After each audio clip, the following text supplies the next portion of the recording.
Meskipun kondisi keuangan pemerintah Kabupaten Kepahyang hingga saat ini belum juga stabil, namun demikian di tahun anggaran 2026 ini pemerintah Kabupaten Kepahyang tetap memprioritaskan pekerjaan fisik, yakni merevitalisasi atau merenovasi Taman Santoso yang berada di tengah pusat keramaian Kabupaten Kepahyang.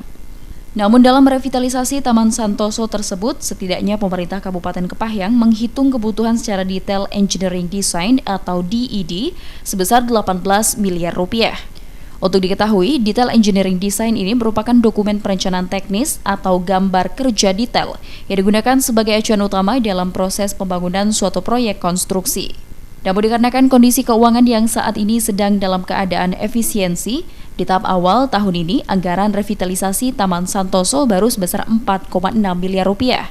Namun sampai saat ini proyek tersebut belum juga dilelang dan juga terkendala akibat kasus yang ditangani pihak Polda Bengkulu.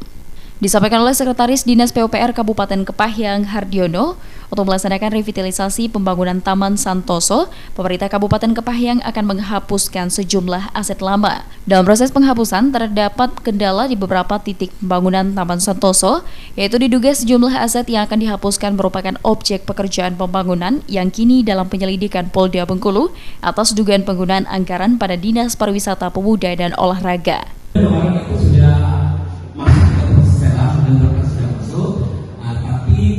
Ada sesuatu hal yang terkait aset sehingga ada pengecekan ulang yang mengakibatkan ada sedikit poin di situ merubah posisi Pak.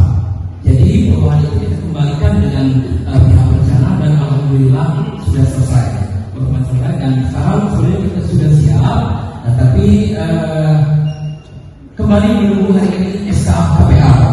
Kalau SK KPA hari ini selesai, berarti mungkin besok langsung kita gas lelang yang ini Pak. Karena perubahan kemarin ada sesuatu hal mungkin tidak bisa dijelaskan di sini, mohon maaf.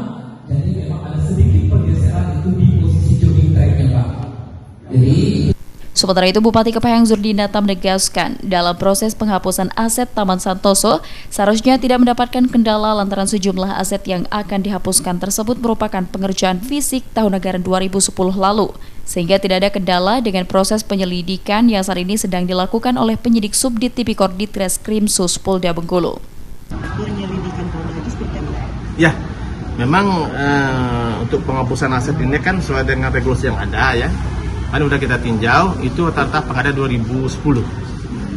Ada berapa titik? 7 titik ya, seperti pagar 2010 itu, seperti ada pos jaga 2010 itu, seperti ada tempat duduk itu 2010 itu, ya. Dan pada intinya tidak ada yang menyangkut tanda kutip yang itu. Artinya penghapusan aset terkait dengan. Selain itu, sebagai bentuk keseriusan pemerintah Kabupaten Kepahyang dalam melakukan revitalisasi Taman Santoso, beberapa waktu lalu pemerintah Kabupaten Kepahyang melakukan inventarisasi aset yang dimungkinkan akan terdampak saat pembangunan revitalisasi tahap pertama Taman Santoso. Sebelumnya, Dinas Parpora Kabupaten mengusulkan sebanyak 11 item yang ada di Taman Santoso untuk dipindah tangankan. Namun terbaru Dinas Parpora kembali mengusulkan 7 aset yang akan dipindah tangankan. Adrian RBTV melaporkan.